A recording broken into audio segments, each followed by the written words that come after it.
Hello, Internet, Jesus loves you. My name is Cody, and this is the Christian News Show we do every Monday, Wednesday, and Friday, except today is Tuesday because we didn't have a video yesterday, and I wanted to make up for it. But before we get into the news today, there is something that I promised my friend I would do for him.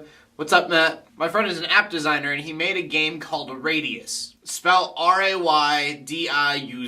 It's a pretty simple game. You have 4 colors. You have yellow, green, blue, and then red. For the green color, you have to have your finger on the screen, and if it's red, you have to have your finger off the screen. The yellow and the blue are kind of neutral. It's like time to switch between the two. The game seems really simple at first. You're just like press it, press off, press it, press off. But then it starts spiraling and growing and stretching, and it's crazy. So it's completely free. There are ads at the top, but they don't actually get in the way of your gameplay in any way. And so just by playing, you'd be supporting him. So right now it's only on Android. He's hoping like with the ad revenue, he's going to be able to put it on iOS. But just for that to happen, he needs a lot of people playing the game. And from that, we go on to movie news. The Son of God movie is coming out February 28th. It's kind of a spin-off of the Bible TV series they had on History Channel. And I'm still really confused about how this whole movie is going to go down, because it's supposed to be a bigger focus on the life of Jesus. And I don't know how long this movie is supposed to be, but the TV series focuses on Jesus for hours. But the big reason people are talking about it today is not just because the movie is happening, but because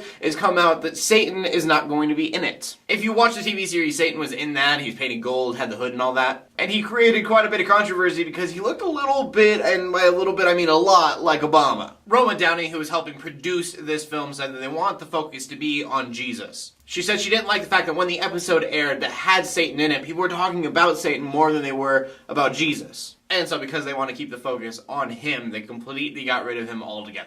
And whether that is a good thing or a bad thing, I don't know. But it's a thing. In fact, I think I might make that question of the day later on. Do you think that Satan should be in the movie about Jesus' life? Yes or no? And side note, I probably should have brought up when the whole controversy happened, they responded saying that they didn't mean to make him look like Obama, stating that they love the president very much and that he is a fellow Christian and they would never treat a fellow Christian so negatively. And then our next story is about Christian rapper Bizzle and his new song that was called Same Love Response to Macklemore. So it all went down. Macklemore made a song and he played it at the Grammys called Same Love. They then married 33 gay couples and conservative Christians just kind of went, wah!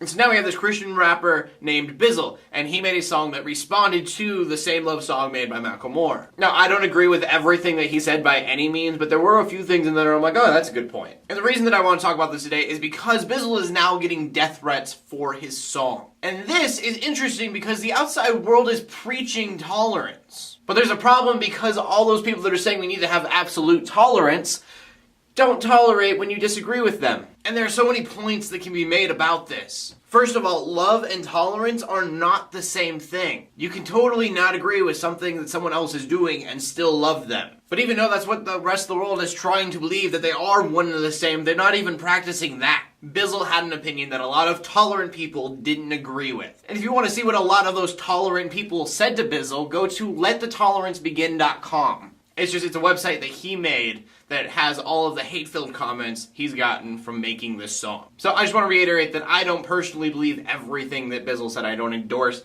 everything in his song. But I'm definitely defending him because it is wrong that just because he had an opinion that other people didn't believe in, they went and decided to attack him. All I'm saying is if you want tolerance, lead by example. And that brings us to the final story of the day, and the final story of the day is about Jamie Coots, the snake-handling preacher. And we've talked about Coots before because he was in a show called Snake Salvation. And sadly, the reason we were talking about Jamie Coots is because he has died from a snake bite. And just to recap everything that's going on with this, Snake Salvation is a reality TV show put on by National Geographic. So they're a church in the United States, mostly in the South, where they handle snakes because of a Bible verse. The verse is Mark 16:18, which says, "They will pick up snakes with their hands, and when they drink deadly poison, it will not hurt them at all. They will place their hands on sick people, and they will get well." They take this verse very literally, and during their worship services, this is what they do. They just handle rattlesnakes. And when a lot of these people get bitten by a snake, they refuse medical attention. And they chalk it up to, if it's God's will for me to die, then I die, and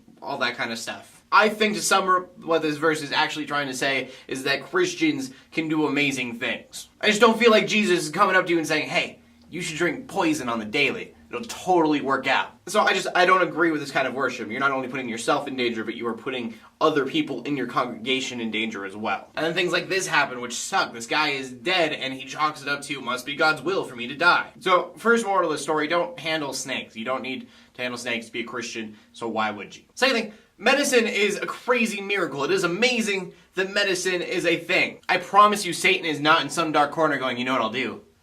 I'll make them live longer. They'll be healthy and comfortable. Oh, I'm so evil. If anything, it is a gift from God, and if you refuse it, then you're refusing to live in some cases, and that sucks. But anyways, that brings the question of the day, and the question of the day today brings us all the way back to the Son of God movie, and that is, do you believe that Satan should be in the movie or not? On one hand, I'm like, he's kind of an important piece of the story, but on the other hand, you're getting rid of Satan, so like, why would I be mad about you getting rid of Satan, I guess? So yeah, I don't know. If you guys want to leave a comment in the comments section below with your answer, that'd be awesome. You can also comment on anything else that I talked about. I talked about some serious stuff today, so give me your opinions. My name's Cody, I'm bringing you Christian news in a not so boring kind of way every Monday, Wednesday, and Friday, or today, Tuesday. In closing, let the haters hate, love the Christians pray, and to everybody like, subscribe. I'll see you later, and God bless. Don't do things that are inevitably going to kill you. Pro tip.